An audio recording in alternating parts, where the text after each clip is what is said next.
Hello students, so this time we are going to discuss about human resource management challenges. अगर आप future में human resource manager बनते हैं तो आपको क्या क्या चैलेंजेस फेस करने पड़ेंगे उसके बारे में हम यहाँ पर डिस्कस करेंगे। हमने इन चैलेंजेस को 3 पार्ट्स में डिवाइड करा है, इजी टू अंडरस्टैंड रहेगा ये। Then first is environmental challenges, then second is organisational challenges और तीसरा है individual challenges. One by one हम इसको डिस्कस करते हैं। फर्स्ट एनवायरमेंटल चैलेंजेस है। एनवायरमेंटल चैलेंजेस मतलब होता है जो ऑर्गेनाइजेशन के बाहर का एनवायरनमेंट है, ख़ासतौर से उसके बारे में हम जो चैलेंजेस है वो यहाँ डिस्कस करेंगे।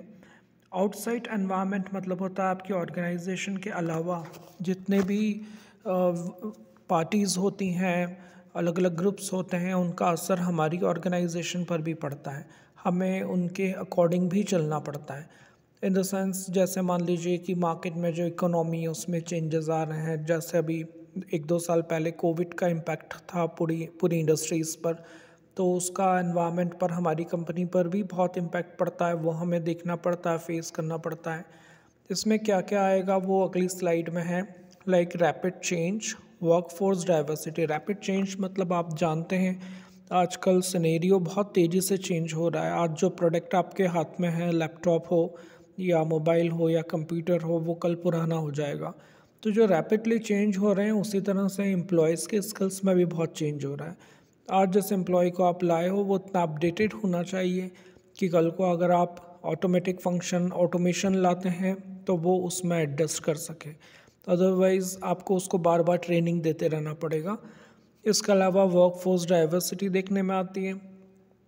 आज लोग किसी भी जगह पर जॉब करने के तैयार हैं। लोग छोटे शहरों से बड़े शहरों में जा रहे हैं, बड़े शहरों से और मेट्रो सिटीज़ में जा रहे हैं, मेट्रो सिटी से लोग फॉरेन में जाना चाह रहे हैं, यूरोपियन नेशंस में जाना चाह रहे हैं, मूव हो रहे हैं, कनाडा शिफ्ट हो रहे हैं, यूएस शिफ्ट हो रहे हैं।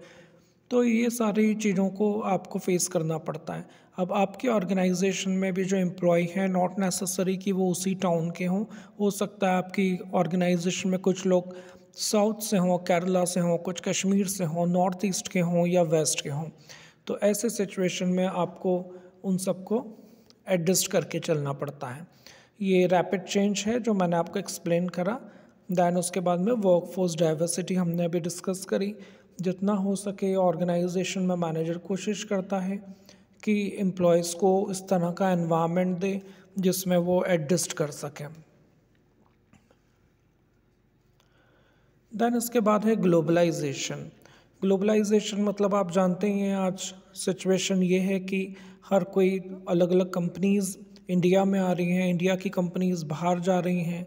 तो ग्लोबलाइजेशन के कारण पूरा दुनिया एक छोटे गांव की तरह हो गया है, जहां हर कोई एक दूसरे को मार्केट में जानता है, कॉमन मार्केट होता है, इजी एंट्री होता है, इजी एग्ज़िट होता है। तो उसी तरह से कंपनीज़ इंडिया में आती हैं और इंडियन कंपनीज़ बाहर भी जाती हैं।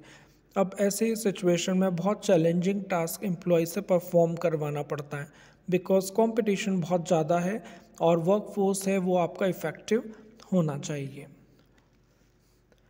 देन लेजिस्लेशन, पुराना एनवायरनमेंट में इतने ज़्यादा रूल्स रेगुलेशन नहीं थे गवर्नमेंट के, लेकिन आज labour laws, minimum wages act, बहुत सारे एक्ट ऐसे हैं जो आपकी ऑर्गेनाइजेशन में एम्प्लॉयज़ को देखते हुए भी बनाए गए हैं। तो हमें उन सारे लॉज की जानकारी होनी चाहिए। बीइंग एचआर मैनेजर आपको पता होना चाहिए कि आप किस एज से किस एज तक के लोगों से इंडस्ट्रीज़ में काम करवा सकते हैं। लाइक 14 ईयर्स या उससे छोटी एज का बच्चा किसी इंडस्ट्री में, हैवी इंडस्ट्री में काम नहीं कर सकता है। This is a rule of Indian government. तो वो लेबर लॉ आपको भी मानना पड़ेगा। इसके अलावा बहुत सारी चीज़ें हैं जो एक लॉ या रूल्स होती हैं, जैसे कि जेंडर बेस पर आप डिस्क्रिमिनेशन नहीं कर सकते हो। मेल है फीमेल है उसको सैलरी में आप फ़र्क नहीं कर सकते हो, वो भी आपको उनको सेम ही देनी पड़ेगी। देन नेक्स्ट स्लाइड है, दिस इज़ टेक्नोलॉजी। टेक्नोलॉजी तो आप जानते हैं सबसे तेज़ी से चेंज हो रही है। आज कंप्यूटर हो या टेली कम्युनिकेशन हो, उसमें बहुत जल्दी तेज़ी के से आप चेंजेस देखने में आ रहा है और वो बहुत जल्दी ही आउटडेटेड भी हो जाती है। जो आज नई टेक्नोलॉजी है, लेटेस्ट है, वो कुछ समय बाद बहुत पुरानी हो जाएगी।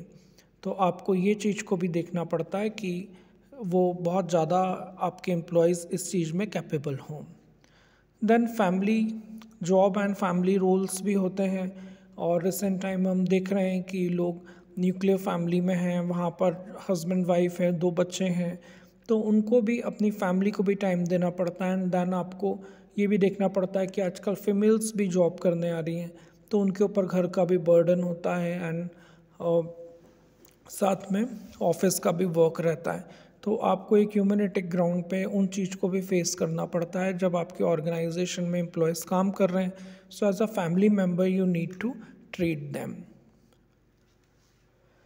देन लैक ऑफ स्किल्स की जो कमी है वो आज है। एक एचआर मैनेजर के सामने ये सबसे बड़ा चैलेंजिंग टास्क है। हम अक्सर ऐसा सुनते हैं आजकल कि अनएम्प्लॉयमेंट है, बट एक्चुअली में अगर आप देखें तो अनएम्प्लॉयमेंट से ज़्यादा बड़ी प्रॉब्लम अनस्किल्ड है। इसलिए आज सेंट्रल गवर्नमेंट इस तरह के प्लान्स चलाती हैं जिसमें लोगों को स्किल्स डेवलप की जाए, जिससे कि वो जो टेक्नोलॉजी तेज़ी से आ रही है, चेंज हो रही है, उसको वो फेस कर सकें।